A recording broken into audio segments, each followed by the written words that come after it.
দুইটা পুকুর থাকার কারণে সাততলায় আমরা করবো, কিন্তু আবার 10তলা করার চিন্তা ভাবনা আমাদের আছে।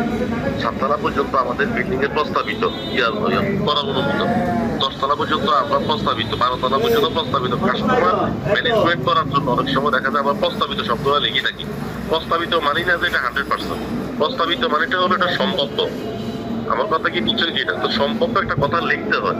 সেলসের মাঝে হয়েছে তখনই কিন্তু শুধু প্রবলেমটা করছে। এখন এখানের মধ্যে আমাদের যে শোর প্রোডাকশন দেওয়ার কারণটাই হলো একটা প্রজেক্ট যেন আপনার আশেপাশে কোনো যেন ঝামেলা না হয়। তো আমাদের জায়গা থেকে যেটা ইনিশিয়েট সেটা হলো এখানে রাস্তা যেটা যে ক্ষয়ক্ষতিটা হয়েছে এটা আমাদের কোম্পানির জায়গা থেকে আমাদের কোম্পানি এটা অবশ্যই ঠিক করে দিতে হবে। এটা শুধু আমাদের কোম্পানি না, এটা অন্য কোনো ব্যক্তিগতভাবে প্রবলেম হলো এটা করা উচিত।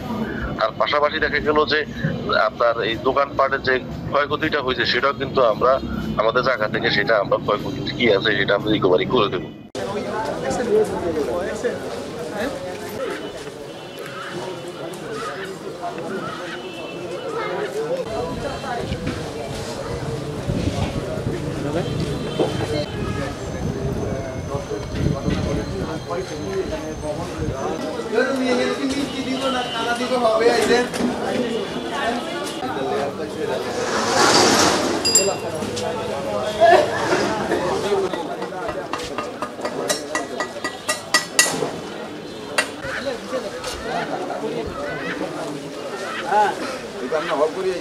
দিকে পানি যাইতেছে, তখন আমি এদেরকে বলি যে ভাই এগুলো ঠিক করেন। তখন ওনাদেরকে জোর করে আনে ধরি, এখানে মধ্যে মাটি চুটি দেয়, এটা ঠিক করি। আর আমার দোকানে মালামালগুলো আমি নিয়ে যাই। রাত্রে 1টা বাজে ঘটনা ঘটছে। এরা আগে যে পাইলিং করছে, পাইলিংয়ের পর এখন তো মাটি কাটছে না, মাটি কাটার সাথে এরা ওই একসাথে মাটি কাটার কারণে এখন ওইদিকে নেচ হয়ে গেছে না, 20 ফুট বা 22 ফুট মনে হয় মাটি কাটছে। যার কারণে আমাদের ওই দিকে পানিগুলো নামে কিন্তু এই দিকে নেচে দিয়ে, যার কারণে স্রোতে দিয়েছিল নিচ দিয়ে হয়তো ইয়ে পাইছে মাটির লেয়ার, আস্তে আস্তে পানি আসা শুরু হয়েছে। এরপরে আগে নিচের পাশ দিয়ে পানি আসা শুরু হয়েছে, এরপরে রাস্তা নামে গেছে। প্রজেক্টটা যখন শুরু করছে এটা কিন্তু কোনো সেফটি মেজার নিয়ে প্রজেক্টটা শুরু করে নাই, কারণ আমরা তো থাকি না, ঢাকায় থাকি। এটা তো প্রথম থেকে বলে আসছে এটা একবার নিয়ম পরিবর্তিত, একবার থেকে হেমাত দিয়ে তখন আমি কাজ অলরেডি বন্ধ করে রাখছি। পরে ওরা যে কাজগুলো যে করছে আমরা তো দেখি না, ওরা কয়দিন কাজ করে কদিন চলে যায়, কদিন কাজ করে কদিন চলে যায়। মানে এখানে যা প্রজেক্টটা করতেছে এদের আসলে কোনো অভিজ্ঞতা নেই, এগুলা কিছু চিটার বাটফার এগুলো এসে যে প্রজেক্টটা করতেছে। ওই যে রাত্রে পরে ওই যে বেগদিয়া মাটি কাটিয়া মাটি এখানে গর্ত করতেছে ওরা 20 ফুটের মতন।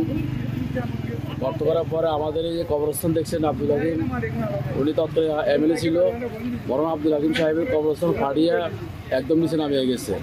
এর সাথে সাথে রাস্তা, আলোকদের দোকান, 2টা দোকান নষ্ট হয়েছে। এদের প্রতিক্রিয়া নেই, এরা গায়ের জোরে যা ইচ্ছে তাই করতেছে।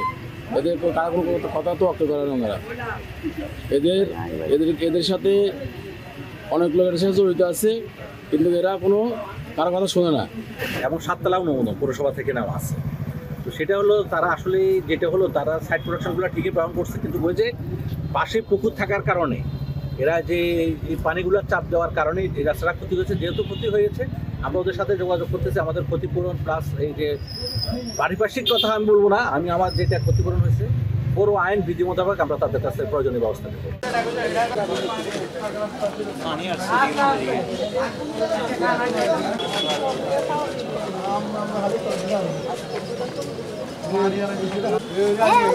তুমি কেন খেতে গেছে পানি আছে?